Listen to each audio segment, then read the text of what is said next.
Baik, Assalamualaikum warahmatullahi wabarakatuh.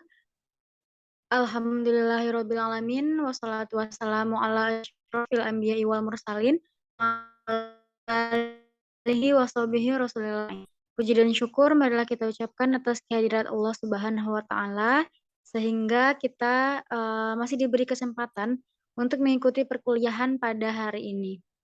Shalawat beserta salam, tak bosannya juga kita hadiahkan kepada pucuk pimpinan umat Islam sedunia, yakni Nabi Muhammad SAW.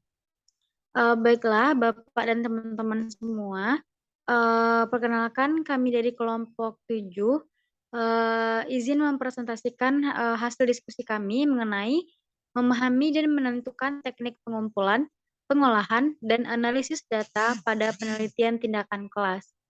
Sebelum kami memulai presentasi, di sini kami izin memperkenalkan diri. Saya Mutia Priuliza dengan NIM 2003-1019 sebagai moderator pada diskusi hari ini. Kemudian ada rekan saya yaitu Aulia Yuda Irawan Siregar dengan NIM 2003-1003 sebagai penyaji. Baiklah, langsung saja kita masuk ke dalam presentasi kita pada hari ini. Kepada Saudara Aulia Yuda, disilakan.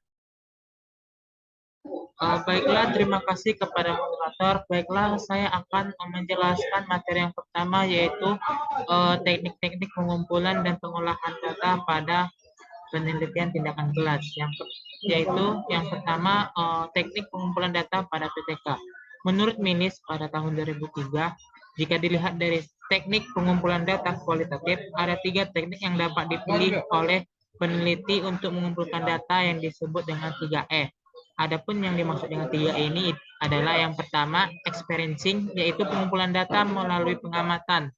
Teknik pengumpulan datanya dapat berupa observasi. Yang kedua, enquiring, yaitu teknik pengumpulan data melalui pertanyaan oleh peneliti. Teknik pengumpulan datanya dapat berupa wawancara, angket, skala, skap, atau tes. Yang ketiga, examining atau yaitu teknik pengumpulan data melalui pembuatan dan pemanfaatan catatan yang dapat berupa data arsip, jurnal, audio tape atau video tape, artefak, dan catatan lapangan. Baiklah, saya akan menjelaskan dari ketiga 3E yang dijelaskan oleh milisi. Yang pertama yaitu pengumpulan data melalui observasi. Nah, observasi merupakan suatu teknik atau cara pengumpulan data dengan melakukan pengamatan terhadap suatu kegiatan yang sedang berlangsung. Dalam pelaksanaan observasi, ada beberapa langkah atau fase utama yang harus ditempuh, antara lain A. Pertemuan perencanaan. Dalam menyusun rencana, observasi perlu diadakan pertemuan pertama untuk menentukan urutan kegiatan observasi dan menyamakan persepsi antara observer atau pengamat dan observee atau yang diamati mengenai fokus permasalahan yang akan diamati. Yang kedua, observasi kelas. Dalam fase ini, observer mengamati proses pembelajaran dan mengumpulkan data mengenai segala sesuatu yang terjadi pada proses pembelajaran tersebut, baik yang terjadi pada siswa maupun situasi dalam kelas. C. Diskusi balikan. Pada fase ini, guru sebagai peneliti bersama dengan pengamat mempelajari data hasil observasi untuk dijadikan catatan lapangan dan didiskusikan langkah-langkah selanjutnya. Nah, kegiatan ini harus dilaksanakan dalam situasi saling mendukung atau mutually supportive, serta dilaksanakan pada informasi yang diperoleh selama observasi. Yang selanjutnya, yang kedua yaitu pengumpulan data melalui pertanyaan. Teknik pengumpulan data yang kedua yaitu melalui pertanyaan. Guru sebagai peneliti dapat mengajukan pertanyaan kepada siswa, orang tua, ataupun guru lainnya. Pengumpulan data melalui pertanyaan ini dapat dilakukan dengan menggunakan teknik wawancara atau angket. Yang pertama yaitu wawancara. Yang dimaksud dengan wawancara adalah percakapan yang dilakukan oleh pewawancara untuk memperoleh informasi dari terwawancara. Kedua, angket atau kuesioner merupakan suatu teknik pengumpulan data secara tidak langsung atau juga peneliti tidak langsung bertanya dengan responden. Yang ketiga, skala adalah seperangkat nilai angka yang ditetapkan kepada subjek, objek, atau tingkah laku dengan tujuan mengukur sifat, nilai-nilai, dan minat. Yang keempat, tes adalah sejumlah pertanyaan yang disampaikan pada seseorang atau sejumlah orang untuk mengungkapkan keadaan atau sikap perkembangan salah satu atau beberapa aspek psikologis. Yang ketiga yaitu pengumpulan data melalui pembuatan dan pemanfaatan data. Meliputi yang pertama, dokumen arsip.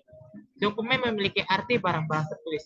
Jadi, dalam pengumpulan data dengan menggunakan dokumen arsip, peneliti mengumpulkan dan mencermati benda-benda tertulis yang dapat digunakan untuk memperoleh wawasan kejadian masa lalu, mengidentifikasi kecenderungan masa depan, dan menjelaskan tentang sesuatu seperti yang diamati sekarang. Yang kedua, catatan harian adalah catatan pribadi tentang pengamatan, perasaan, tanggapan, penafsiran, refleksi, firasat, hipotesis, dan penjelasan. Yang ketiga, catatan lapangan. Catatan lapangan atau field notes dalam penelitian adalah bukti otentik berupa catatan pokok atau catatan terurai tentang proses apa yang terjadi di lapangan sesuai dengan fokus penelitian, ditulis secara deskriptif dan reflektif. Selanjutnya, jurnal. Jurnal adalah salah satu format yang merupakan modifikasi dari catatan lapangan yang dapat dimanfaatkan oleh guru yang merangkap fungsi sebagai pelaku tindakan perbaikan dan pengamat dengan hasil yang menjanjikan. Selanjutnya, peta atau map. Peta tempat duduk peserta didik dalam kelas maupun letak peralatan dalam kelas sangat membantu guru yang baru pertama kali masuk kelas itu. Peta juga akan memberikan wawasan konseptual dengan alat untuk melakukan refleksi dengan cara berpikir kembali mengenai keadaan kelas. Selanjutnya, rekaman foto, slide, tab, dan video merupakan sumber data yang tertulis yang dapat membantu guru dalam memantau kegiatannya di kelas sehingga peneliti mempunyai pencatatan untuk menggambarkan apa yang sedang terjadi di kelas pada waktu pembelajaran dalam rangka penelitian tindakan kelas. Nah, yang terakhir adalah artefak. Kelas juga kaya akan artefak, yaitu sumber daya tertulis atau juga yang berupa karya visual yang dapat memberikan sumbangan pada pemahaman peneliti mengenai apa yang terjadi di kelas dan di sekolah. Yang selanjutnya yaitu teknik pengolahan dan analisis data pada PTK. Teknik yang dipilih untuk pengolahan dan analisis data disesuaikan dengan tujuan penelitian, sifat atau juga bentuk, skala pengukuran data, dan persyaratan statistik, antara lain normalitas distribusi data, penggunaan hipotesis Null, dan juga kriteria penerimaan atau penolakan hipotesis. Jika tujuan penelitian hanya bersifat deskriptif, yaitu hanya sekadar menggambarkan keadaan yang terjadi pada sampel, maka analisis datanya cukup dengan menghitung nilai rata-rata, standar deviasi, perbedaan nilai rata-rata, frekuensi atau proporsi, perbedaan proporsi, analisis regresi, dan korelasi.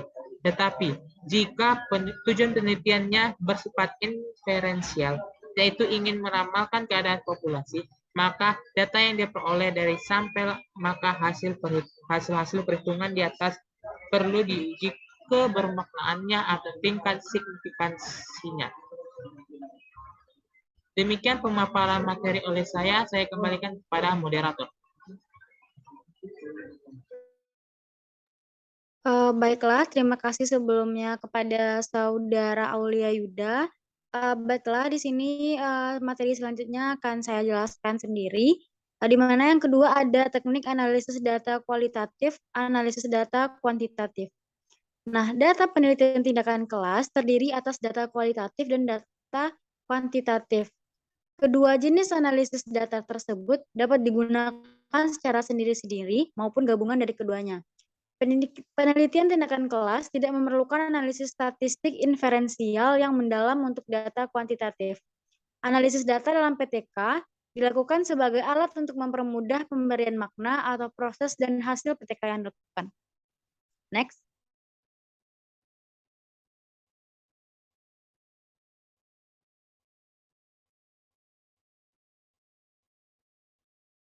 Nah, kemudian analisis data kualitatif yang lazim digunakan adalah mengikuti teknik Mills dan Huberman tahun 1994, yaitu dengan 3 tahapan. Yang pertama ada reduksi data, yang kedua ada display data, dan yang ketiga ada penarikan simpulan dan verifikasi. Nah, di sini mari kita bahas satu persatu. Yang pertama adalah reduksi data. Proses reduksi data mencakup refleksi, menetapkan fokus, menyederhanakan membuat abstraksi, dan melakukan transformasi data yang diperoleh selama observasi, misalnya pada catatan lapangan. Selama proses pengumpulan data dilakukan, peneliti harus melakukan reduksi data, yakni dengan membuat rangkuman, membuat kode, mengelompokkan data, membuat batasan, dan menulis memo. Nah, yang kedua ada display data, di mana memaparkan berarti mengorganisasikan dan membuat intisari dari data yang saling terkait, sehingga memungkinkan peneliti untuk menarik kesimpulan dan tindakan selanjutnya. Pemaparan data dapat dilakukan dengan menggunakan matrik atau tabel, bagan, atau grafik. Nah, reduksi data dan pemaparan data adalah bagian dari analisis data kualitatif yang dibutuhkan untuk menarik kesimpulan sesuai dengan permasalahan penelitian. Nah, yang ketiga ada penarikan kesimpulan dan verifikasi. Proses penarikan kesimpulan dan verifikasi data kualitatif sudah dimulai semenjak proses pengumpulan data, yakni dalam upaya mencari pola, penjelasan, konfigurasi yang mungkin, hubungan antar faktor atau variabel, dan skema. Untuk dapat membuat kesimpulan yang sesuai dengan pertanyaan penelitian, peneliti harus memeriksa apakah data yang dikumpulkan masih relevan dan terkait dengan rumusan masalah atau pertanyaan penelitian yang telah ditetapkan. Next.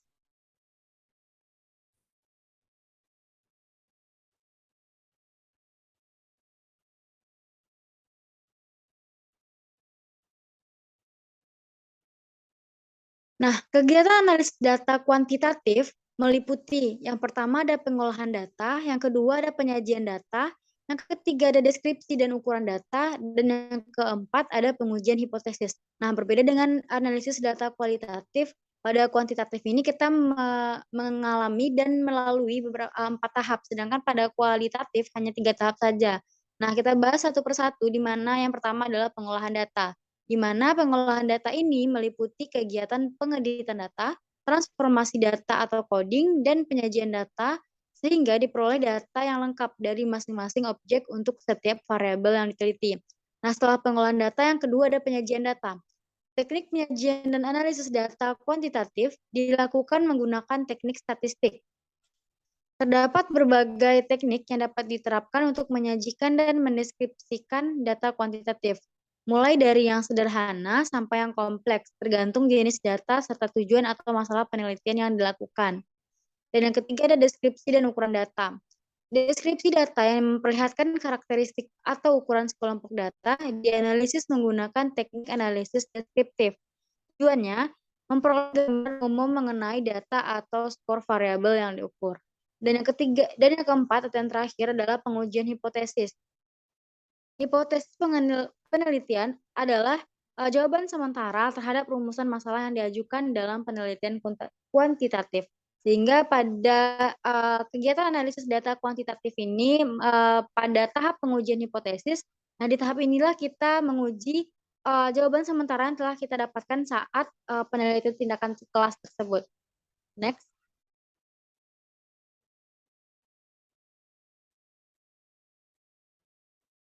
Nah, di sini ada analisis data deskriptif dan analisis data diferensial.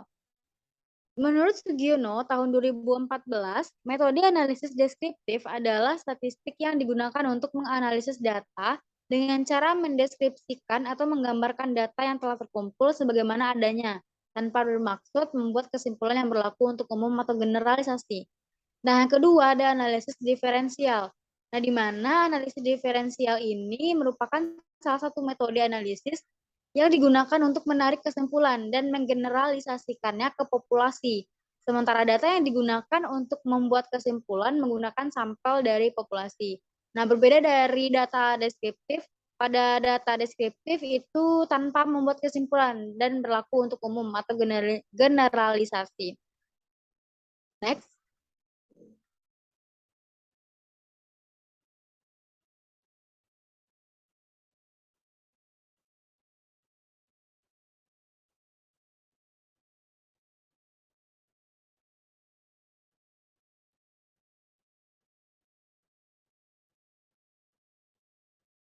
Baiklah, mungkin sekian dari materi yang dapat kami presentasikan.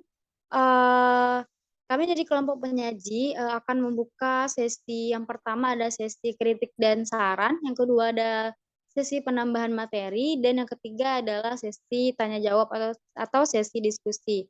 Bagi teman-teman yang ingin memberikan kritik saran, penambahan materi, kemudian, memberikan pertanyaan, silahkan bisa langsung diajukan kepada kami atau melalui forum diskusi pada, e-learning. Mungkin sekian yang dapat kami sampaikan, terlebih dan terkurang kami meminta maaf. Apabila ada kesalahan kami minta maaf dan terima kasih atas segala perhatian dari Bapak dan teman-teman semua. Akhir kata wabillahi taufik wal hidayah. Wassalamualaikum warahmatullahi wabarakatuh.